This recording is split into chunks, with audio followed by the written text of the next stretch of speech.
MLB's postseason plans are official. The Yankees have gotten their groove back, and the Dodgers became the first team in baseball to clinch a playoff spot.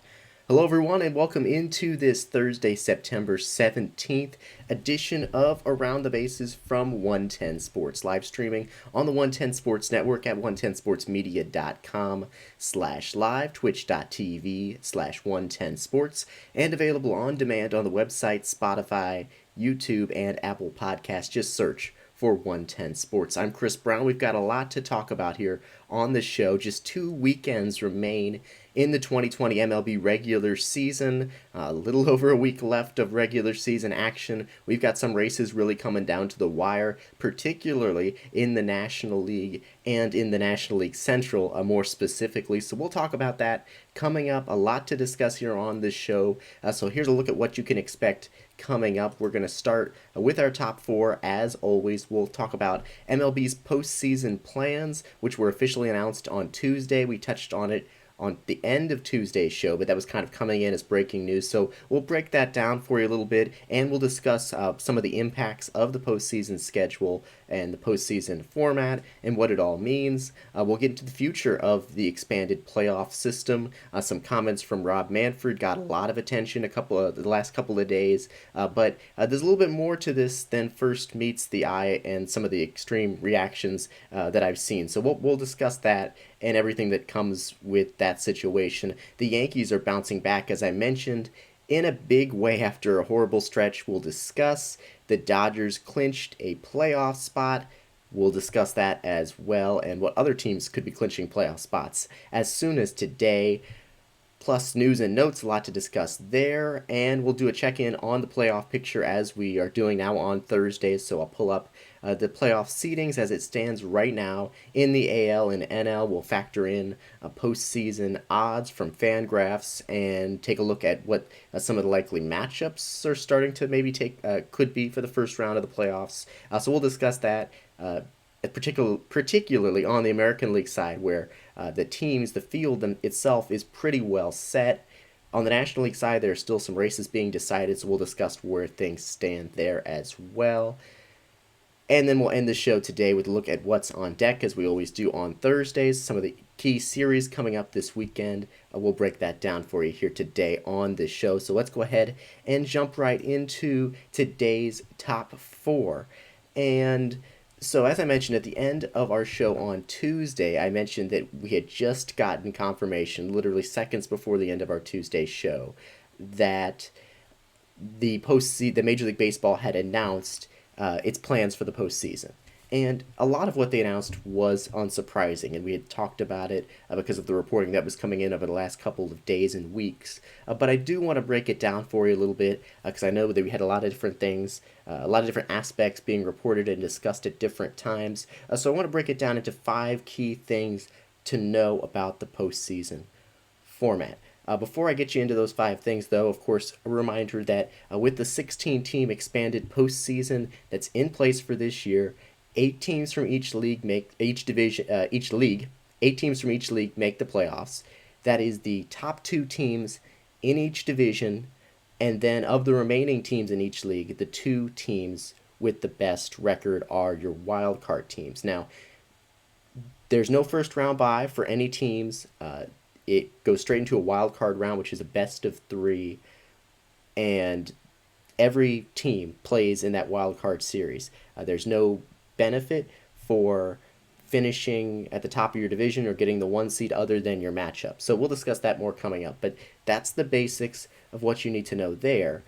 As far as what baseball announced on Tuesday, 5 things I want to break down for you. The first is that the top 4 seeds in each league will host all the games of the best of 3 wild card series, and the winners will advance to their league's neutral site bubble. So, wild card round will be held at the higher seeds park. After that, the teams are headed to bubbles set up for the NL and the AL. The National League's bubble, which is more of a neutral site setup, it's not a fully enclosed. Bubble's not a perfect word. It's in the same way that it's being used like in the NBA. It's not one location where nobody leaves a campus.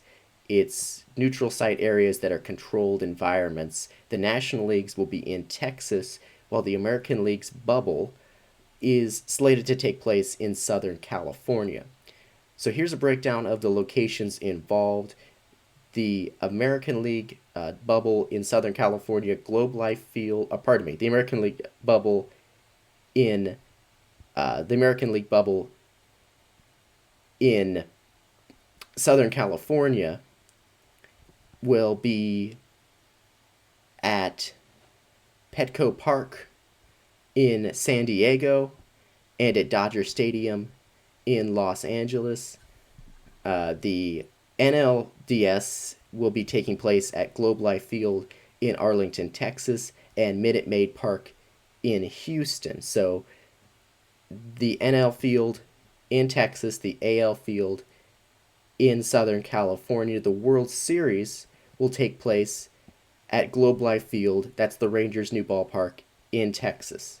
So one thing that people noted, well, you have the Dodgers and the Padres, for example. Why aren't they playing in Southern California? And the answer to that is, as a part of this system that baseball is setting up, they want to get rid of any sort of home field advantage that would come from that. They want to, have it be as neutral site as possible. So that's why the National League side will be in Texas, and the American League side will be in Southern California. The NLCS will take place at Globe Life Field. The ALCS will take place at Petco Park. And it's interesting in that MLB system of having most but not all of the postseason take place at neutral sites. It's an interesting development. The Athletic's Jason Stark writing that the logistical challenges combined with player desires to minimize their time in isolation led the league and its players association to delay the move to the bubble until the start of the division series. An interesting note here, ESPN's Jeff Passan reported Tuesday that should MLB need to move games from California due to air quality problems arising from the West Coast wildfires, the Phoenix area has emerged as a primary backup option. The 2020 World Series will be the first fall classic held at a neutral site in modern MLB history. Second thing you should know is the wild card round is going to begin on September 29th, and the World Series will end on October 28th at the latest. September 29th, that is the Tuesday, a week from this upcoming Tuesday, the Tuesday after the end of the regular season, the AL Wild Card Series will begin. And then the next day, on Wednesday, the NL Wild Card Series will begin. The World Series begins on October 20th, and like I mentioned, it'll be over by the October 28th at the very latest. That's when a Game 7 would take place. So with this in mind, and with the amount of wildcard series that are going to be taking place at once, there will be 8 postseason games on September 30th. That's 2 weeks from yesterday. The Wednesday of the postseason begins. The Tuesday, then the next day, the Wednesday. There'll be 8 postseason games on September 30th, with the possibility of up to 8 on October 1st as well. So we're going to have a lot of baseball in a very short period there. Some days with a lot of playoff baseball. Of course, 8 games on a day is not crazy for a regular season, but for a playoff setup, the idea of having 8 postseason games on the same day is very, very wild, given compared to what we usually expect. Third thing you should know is that there are going to be 0 off days throughout the first 3 rounds of the postseason. There'll be off days in between series, but there'll be no off days during the wild card series, division series, and league championship series, which that is something that goes away from what we've had in previous years. We kind of knew already that the wild card round would not have any days off in the middle of it, but we didn't know necessarily that would be the case for the next 2 rounds of the playoffs. And I'm going to circle back and talk about that more in just a minute, but I want to finish off our 5 things to know, and then we'll come back around to that, the impact of that. Fourth thing you should know about the playoff plans: players on contending teams will be required to quarantine at hotels during the final week of the regular season, according to multiple reports. So that's starting just a couple days from now. And this was apparently one of the trickiest details being worked out between the league and its players prior to this agreement for the postseason being reached. Apparently, some players fought against the concept, but the league expressed a fear of coming this far and then not completing the playoffs, and then pushed for these protocols as a result. So all contending clubs, all clubs that are mathematically in contention for a playoff spot, even if it's not likely, and even the ones that are at home for the final week of the season, will be required to move into a hotel.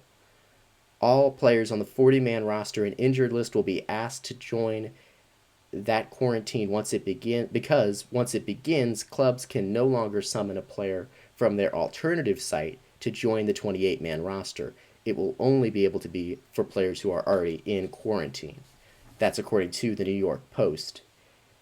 Players on teams who get eliminated from contention, though, may elect to leave their hotel at that point. And there's going to be some of those because mathematically there are some teams, especially in the AL, for example, that really have a 1% chance. But it probably they're going to have to quarantine, but of 1% chance of making the postseason. So they're going to have to quarantine in the hotels, but potentially a couple days into next week they could be mathematically eliminated. Another factor, Ken Rosenthal of The Athletic, reporting that families of players will be allowed to quarantine with the players on contending teams for the 7 days leading up to the postseason and remain with them throughout the playoff run. Families can also potentially enter the bubble in later series in the playoffs. So Rosenthal also adding that everyone within the playoff bubbles will be tested for COVID-19 daily, which, as you know, as we talked about, players are being tested, personnel being tested every other day during the regular season. Fifth thing you should know, it is possible that there could be some fans in ballparks at some point in the postseason.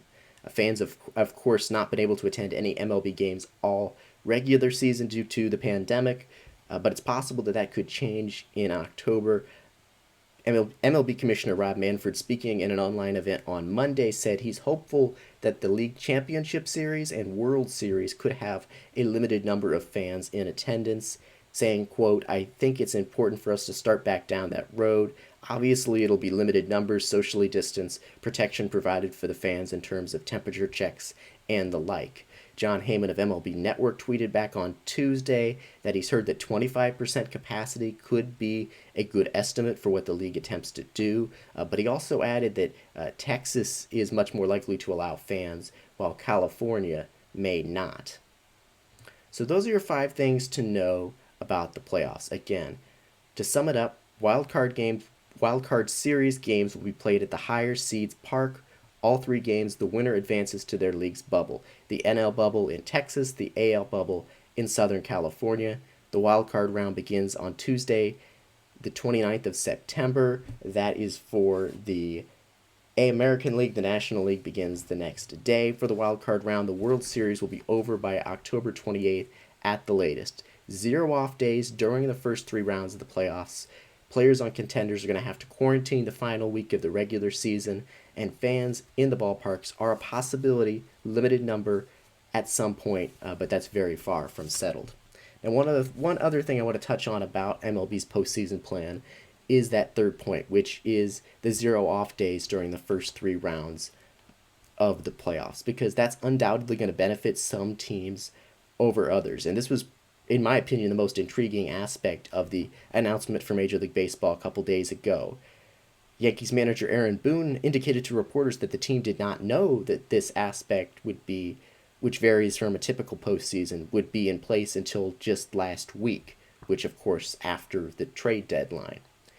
And that'll be more clear what I'm saying after the trade deadline here in a minute, because the logic here is simple for this concept of no off days during series.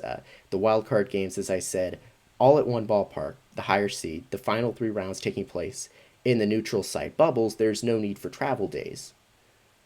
And so there are no travel days. But what that also means is there's no rest days for relievers, for starting pitchers to have that extra day, to have a shorter rotation in the postseason. And this is going to affect the times that a team can start its top pitchers. For example, a team who starts their ace in the first round of the division series won't be able to have that that be able to come back and start again in that series without it being on short rest. And that could happen. A player, short rest happens a lot, but that just sort of shows you, you know, that those off days are crucial for getting aces additional appearances and starts. Also, there's the possibility of a starter making more than two appearances in the best of seven league championship or World Series seems pretty much impossible. It's very rare, very unlikely, I should say, not impossible. So, like in 2012, Madison Bumgarner of the Giants pitched in 6 of their 12 postseason games. He pitched in half of their postseason games as they went on to win the World Series. And last year's Nationals team, the World Series champions, based their entire postseason approach on getting as much as they possibly realistically could out of their top three starters. Max Scherzer, Steven Strasburg, and Patrick Corbin accounted for roughly 60% of the Nationals' innings pitched in October last year. I mean, that's three starters, and like that makes sense if you're talking about innings from a team's rotation. Like if three starters are accounting for 60% of your innings from your rotation, well, that makes sense. But your total innings in the postseason, that is a huge number. And scenarios like that can pretty much be thrown out the window. You're not going to be able to have two or three starters eating up the bulk of your innings. Not even eating, going out there and pitching so much. So pitching depth is going to take on a much more important role in this postseason. I have no doubt about that. Meanwhile, the impact of aces is going to be minimized. Is going to be decreased. That's not to say that aces aren't incredibly important or that a big game from a great starter couldn't be crucial for a team. But generally speaking, overall, the importance of aces goes down and the importance of quality depth goes up without these off days. So clubs with three or more solid starters are going to benefit, while top-heavy rotations will only be able to do so much. And that's an oversimplification. I get that. That's not specific to any particular team or series. There's a lot of factors at play here, but that's a generally speaking, I'm confident in that. So a couple of teams that are set up to succeed because they have quality pitching depth in the rotation. The Indians, even after trading Mike Clevenger, they've got a whole rotation full of above average starters. The Dodgers, we know about their pitching depth. The Twins, a team that I really liked heading into the season, I really like them now because of course, that great offense, but they added to that rotation. They've got a pretty darn good rotation in terms of quality at the top and quality depth. The Marlins, which it's weird to even be talking about them as a playoff team, but that looks pretty likely at this point. They've got not necessarily proven talent at the top, but they certainly have volume of intriguing, young, quality arms in that rotation. And the Reds, who have a great top three. Of course, Sonny Gray is out right now with injury, but could be back if they were to make the postseason. They could be back to pitch then. All those teams feature quality depth in their rotation. A few teams who could be negatively impacted by this, and again, it's hard to pinpoint exact teams because you never know. Just because I'm saying there isn't quality depth on these teams doesn't mean there aren't several pitchers in a rotation capable of having great outings. It just means, based on what they've done this season and sort of just looking at the names and the performances to date, these are teams that don't have as much depth and that would want to rely more on their front end starters. And the Yankees are one of them. They have rotation questions behind Garrett Cole. Obviously, there's talent behind him. They've got talent in the rotation behind him, but there are question marks behind Garrett Cole. The Astros, who could get Justin Verlander back, but he's been out most of the regular season. He may not be at full strength even if he does get back. They've got, again, intriguing arms, but not necessarily very proven arms behind Zach Greinke in that rotation.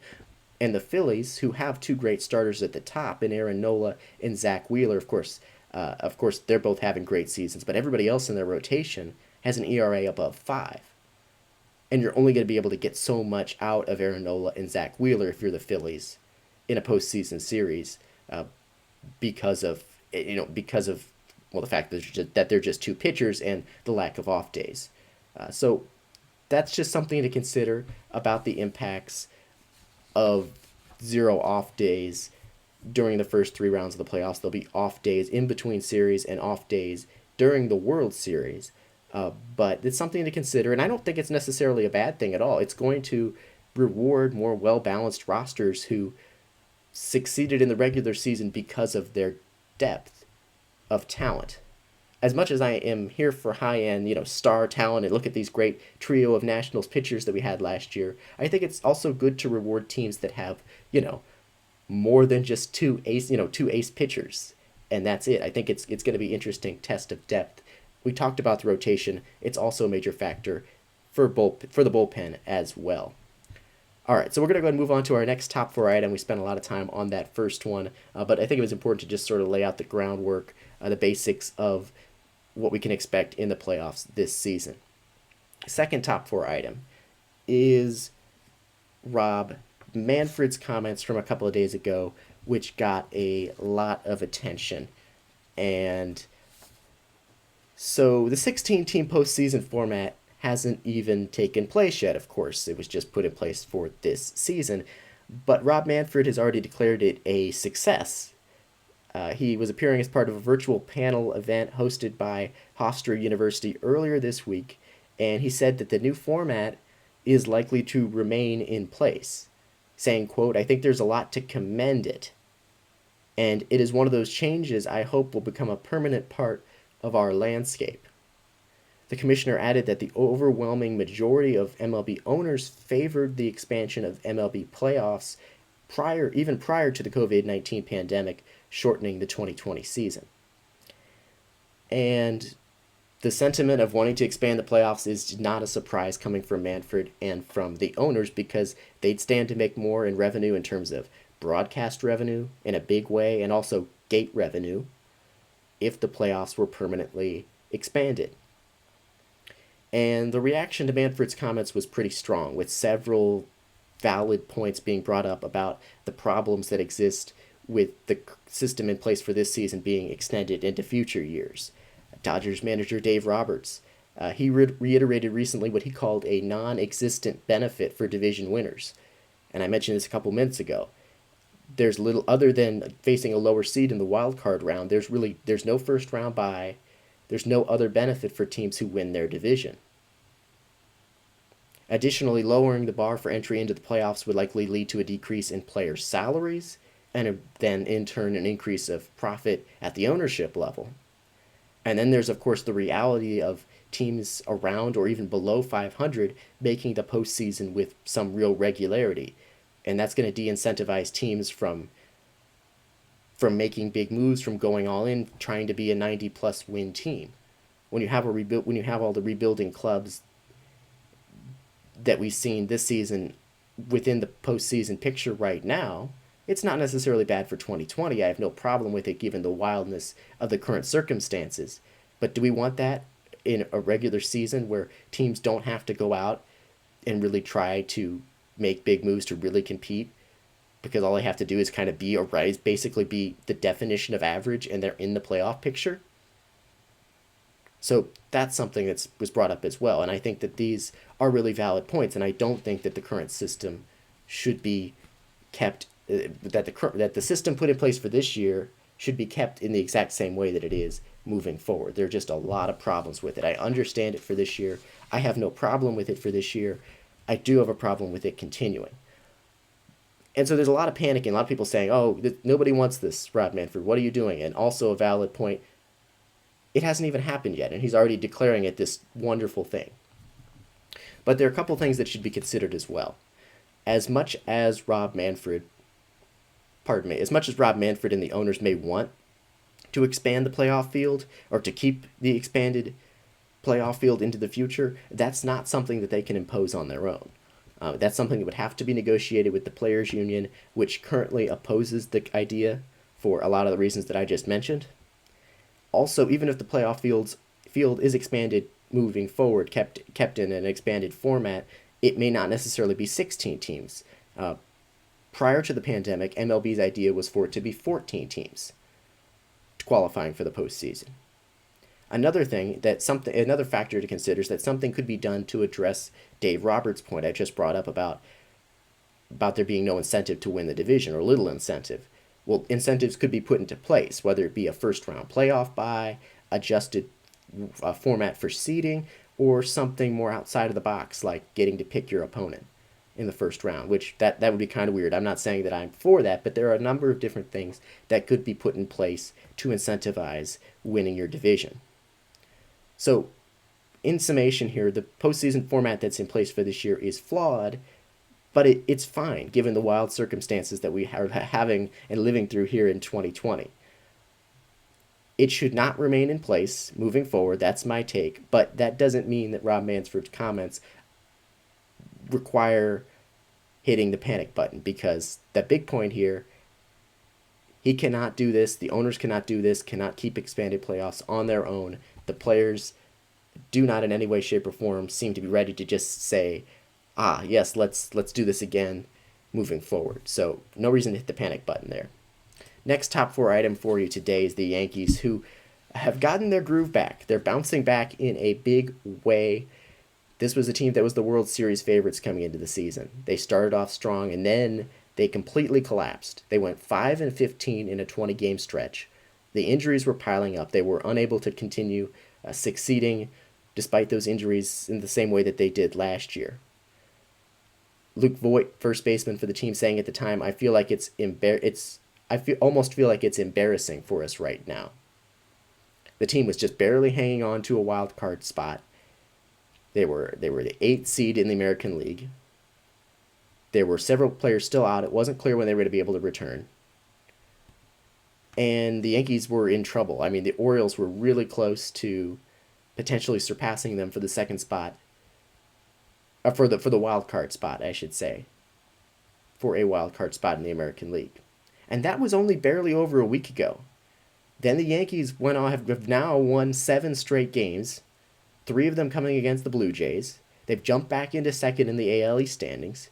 Giancarlo Stanton, Gio Urshela, Jonathan Loáisiga, Aaron Judge, they're all back. They've all come back just within the last couple of days this week. And the team's bats are on fire right now. The last 2 days against the Blue Jays, they've scored a combined 33 runs. They tied a franchise record with 13 home runs in their last 2 games. They hit 6 or more long balls, 6 or more home runs in back-to-back games the last 2 nights for the first time in club history. Garrett Cole was pitching well. The starting rotation is faring well in this winning stretch. And Luke Voit, despite dealing with a foot injury, has taken over the MLB lead in home runs. He's got 19 on the season. He's 2 or 3 above the next player in baseball in leading in home runs.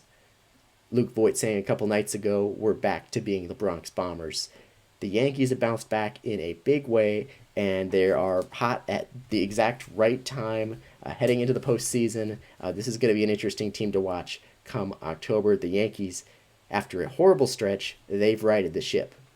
Final top 4 point for you today, the Dodgers last night became the first team in baseball this season to clinch a playoff spot, as Dave Roberts' club secured their eighth consecutive postseason berth. It's the third longest streak ever in MLB history, as the Dodgers took 2 of 3 from the Padres this week.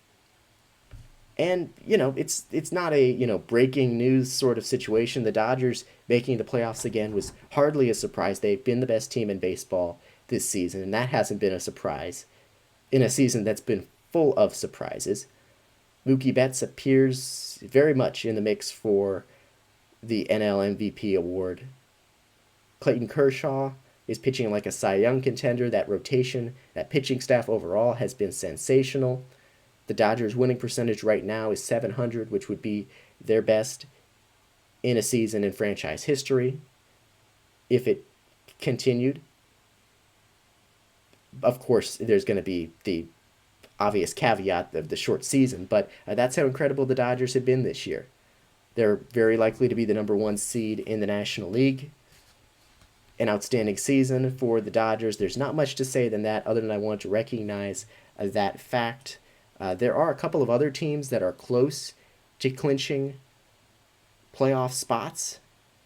I want to tell you, let's see, there we go. The White Sox and Rays are both could both potentially clinch a postseason berth today.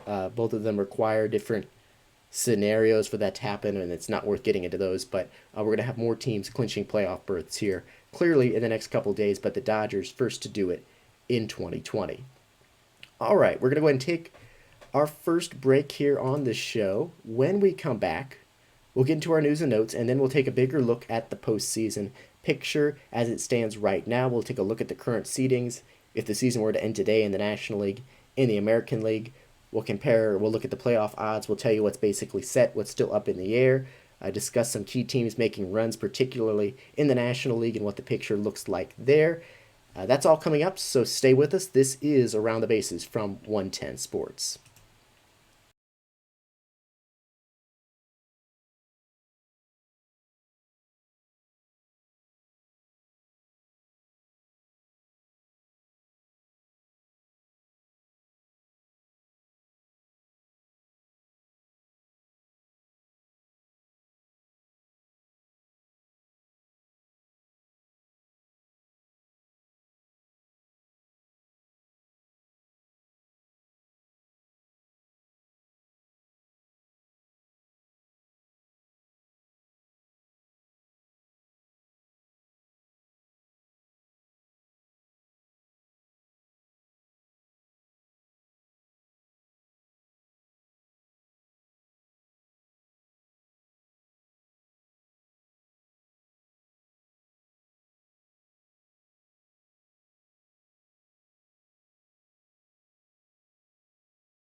All right, welcome back to Around the Bases from 110 Sports. Here streaming on the 110 Sports Network, 110sportsmedia.com/live.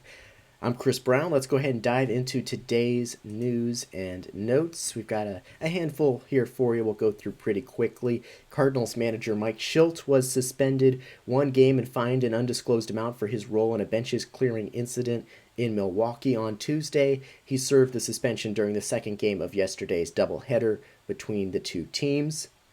1 day after announcing the schedule for the postseason, Major League Baseball yesterday announced its spring training schedule for all 30 teams. Spring training games will begin on February 27th, and the regular season will get underway on April 1st with all 30 teams in action. Major League Baseball yesterday, the commissioner's office announcing it will give employees the day off on election day so that they can vote, volunteer, or serve as a poll worker. The Associated Press reporting that, or this isn't even a reporting in Major League Baseball, announcing they've joined the Civic Alliance, a nonpartisan group of businesses pushing for higher voter turnout. That all came out yesterday. A 2 game series between the Mariners and Giants in Seattle this week was moved to San Francisco due to poor air quality as a result of the wildfires raging along the West Coast and Pacific Northwest. Seattle and Oakland played a doubleheader in Seattle over the week. On Monday, despite extremely poor air quality, with the ballpark filled with a haze of smoke. A's pitcher Jesus Luzardo saying afterward, I'm a healthy 22-year-old. I shouldn't be gasping for air or missing oxygen when I'm getting to the line. I'll leave it at that. So, as a result, two-game series between the Mariners and Giants moved to San Francisco. Several major league organizations have been cutting personnel in recent days due to the impacts of the pandemic. At least 65 Braves employees were reportedly told on Tuesday that their contracts won't be renewed.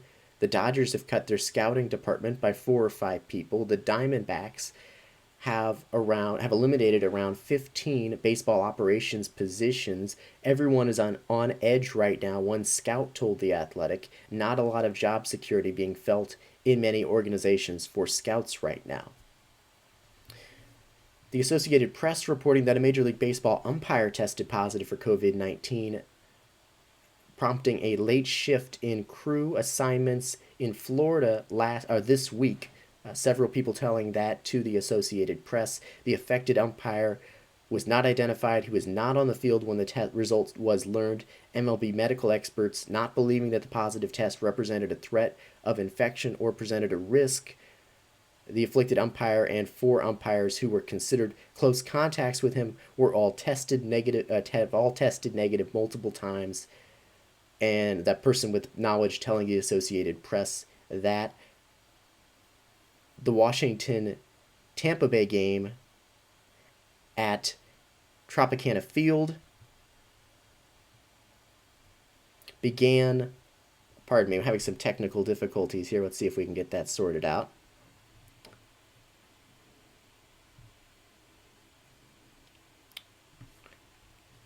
All right, we're going to go ahead and take a quick break. When we come back, more from Around the Bases here from 110 Sports.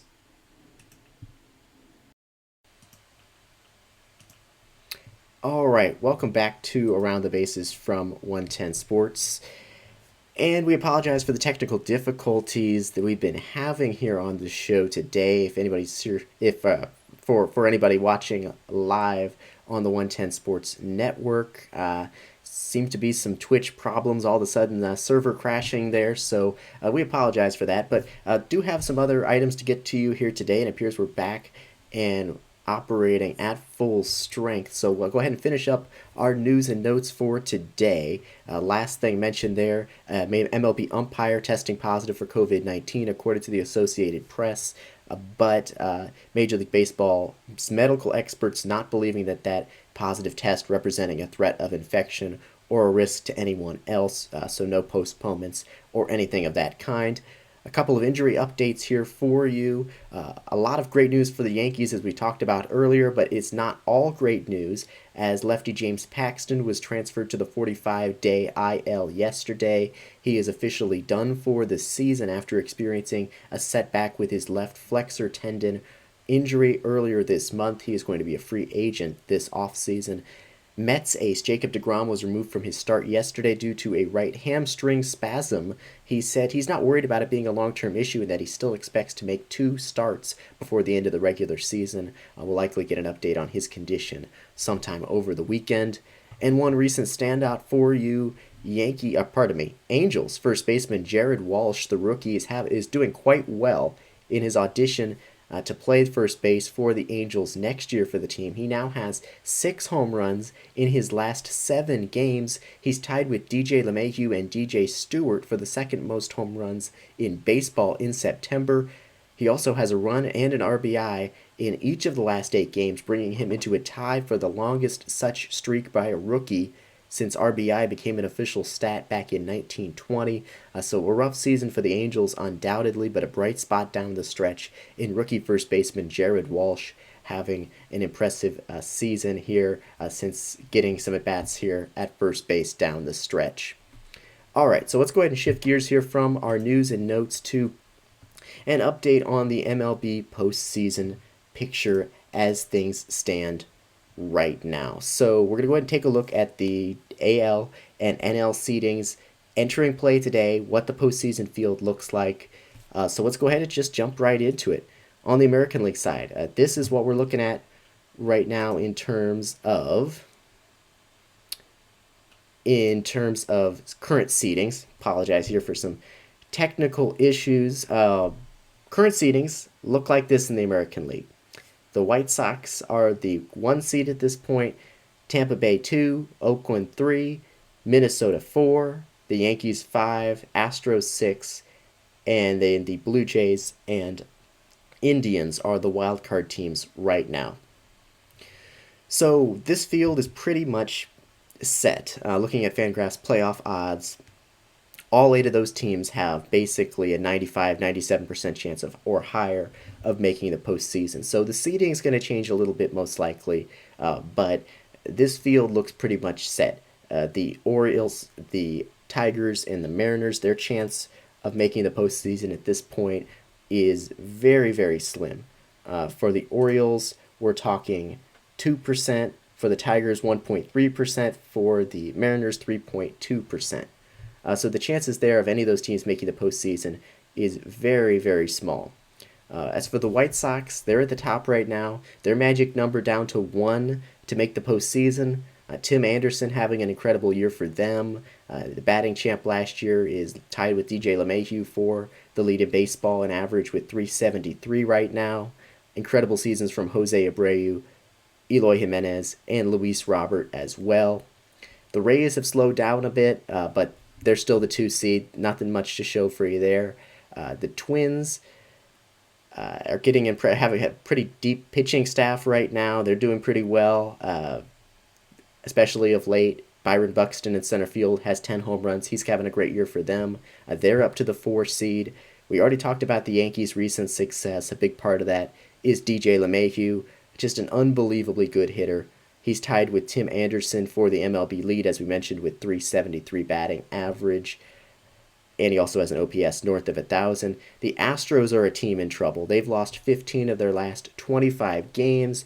Their playoff odds are still over 97%, but their lead in the American League West is down to just 2 games over the Mariners. So clearly the odds, I guess, factoring in just the team and their strength of schedule down the stretch and everything, still show Houston pretty much a lock to make the postseason. But that's just a 2-game lead in the American League West for that second spot in the standings. Something to keep an eye on. Jose Altuve was activated from the IL a few days back. The team had a scare with an injury to Carlos Correa, but he was able to return the very next day. The Blue Jays placed right-handed reliever Ken Giles back on the injured list due to an elbow issue that he's been battling all season. He's back on the IL. The team activated outfielder Teoscar Hernandez, who's recovered quickly from an oblique injury and has been great this season, so a big addition for them. They currently sit with the 7th seed in the AL. They're pretty much a lock to make the postseason. The Indians, though they're pretty much also a lock to play in October, they're in free fall. They've lost 8 games in a row, 5 of those by 2 or fewer runs. When I wrote my Wednesday update for the website last week, the Indians were the number 3 seed in the American League. Now they are the 8th seed, and they need to get things turned around in a hurry. Their playoff chances still pretty safe, 98%. I mean, they're, like I said, pretty much a lock to make the postseason, but this is not how you want to head into the postseason. In their current skid, the offense has been okay, but Cleveland starters have really struggled. Their relievers have been especially bad. Prior to last night's loss, their reliever ERA during their skid was over 10. So it's been a rough stretch for Indians pitchers. No real reason to think that that's going to continue because of how much talent they have on that pitching staff, but certainly something to watch. So again, American League field pretty much set. If the season ended today, we'd have, you can see the matchups. We'd have 1 versus 8, so we'd have White Sox, Indians, Rays, Blue Jays. But again, those things could be subject to change with shifting. Oakland would play Houston. One thing I think is very possible is we could see like Minnesota and New York. That would be an AL playoff matchup in the wild card round right now. And, I said we'd get into talking about matchups with the seeding, but again, there's just shifting that could still happen here. A very, tight race at the top for the top seeds. Not that teams are really care that much about getting the 2nd or 3rd seed, but so much could change there. So we'll check back in on exact matchup possibilities coming up next week. But let's go ahead and take a look at the NL field, where there's still a lot up in the air. The Dodgers, Cubs, Braves, and Padres are the top 4 seeds in the National League, and that is unlikely to change.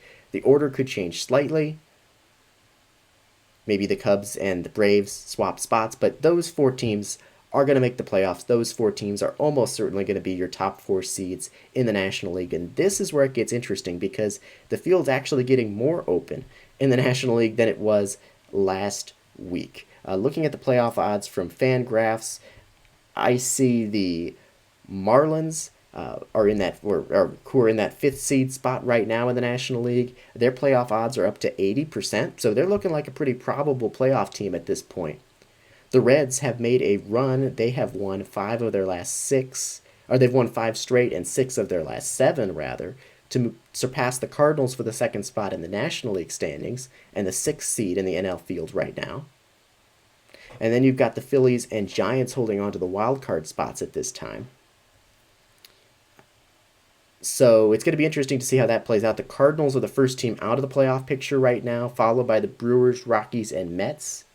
And those teams all have a realistic path to the postseason. The Cardinals' playoff odds are still almost 70%, despite the fact that they're not in the picture right now.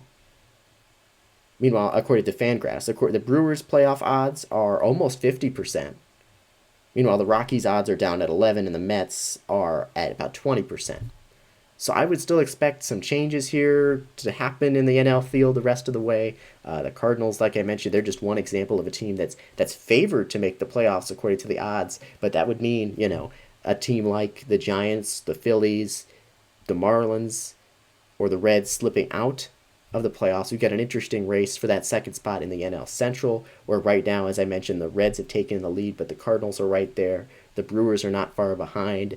So that's going to be an interesting race to follow down the stretch. All in all, though, a lot up in the air in the National League field, though still. American League field pretty much set, barring some sort of a miracle from one of the 3 teams behind them in the standings for the AL postseason. But the NL field still very much being decided, considering the fact that we have a team not in the postseason picture today that has about a 70% chance of being in the postseason picture a little over a week from now. All right, we're going to go ahead and take our final break of the broadcast. When we come back, we'll do our preview of what's on deck coming up here. Some interesting series to watch for over the weekend. That is coming up next here on Around the Bases from 110 Sports.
All right, welcome back to Around the Bases from 110 Sports here, streaming on the 110 Sports Network, 110sportsmedia.com/live, twitch.tv/110sports, and on demand on the website, Spotify, Apple Podcasts, and YouTube. Again, apologize for some of the technical difficulties we had today earlier in the show, some problems with Twitch and the servers, it appears, but we're back to round out today's broadcast with our quick preview of what's on deck. Some interesting series coming up this weekend, and we'll go through this here pretty quickly. There are a number of series coming up this weekend with some potential playoff implication. The Reds, who, as I mentioned just a few minutes ago, moved up into second in the AL Central standings. They'll look to keep their 5-game winning streak going this weekend against the White Sox, but that's one of the hottest teams in baseball. So certainly a challenge for the Reds to hold on, who claim that second spot in the NL Central. Will they be able to hold on to it against a really great White Sox team? The Phillies, who've hit a bit of a rough patch after a pretty nice run and are also pretty banged up right now. Injuries to Jake Arrieta, Rhys Hoskins, and others. They'll take on the Blue Jays in Buffalo. That'll be an interesting series to watch. The Mets, Rockies, and Giants, who, as I mentioned, we looked at a minute ago, all on the edges of the NL playoff picture. The Giants in it right now. The Rockies and Mets, their playoff odds are dropping. They're going to look to pick up some critical wins this weekend, but they've got tough competition. The Mets play the Braves. The Rockies take on the Dodgers, and the Giants face the Athletics. It's going to be an interesting test this weekend to see if any of those three teams, Mets, Rockies, Giants, can come out with some key wins against those tough competitors, that tough competition, because the Rockies and Giants in particular, their playoff odds are dropping by the day, so they're going to need to get something going in a hurry, and it's not going to be easy. As for what we've got coming up on the schedule for you today, on today's action, taking a look at the scoreboard, we've already got baseball in action. The Red Sox are taking on the Marlins, the Twins taking on the White Sox. Other series of note this evening, Blue Jays and Yankees at 7:05 Eastern. We've got the Dodgers and Rockies squaring off tonight at 8:40 Eastern. Mets and Phillies at 7:05 Eastern. So that's going to do it for today's edition of Around the Bases from 110 Sports here. Streaming live on the 110 Sports Network. Thanks once more for bearing with our technical difficulties today. 110 Sports live coverage not over for the week. Josh Mullenix back with you here tomorrow at 11 a.m. Eastern for the J Mole Show, and then again same time on Monday. Josh Doring with Touchline Talk on Tuesday at 11 a.m. Eastern. And then we'll be back with you here for Around the Bases live at 1 p.m. Eastern on Tuesday, as we'll be, by that point, in the final week of the regular season. I'm sure there's going to be a lot of developments to discuss coming up then. The playoff picture will probably change a good deal in the National League side in particular.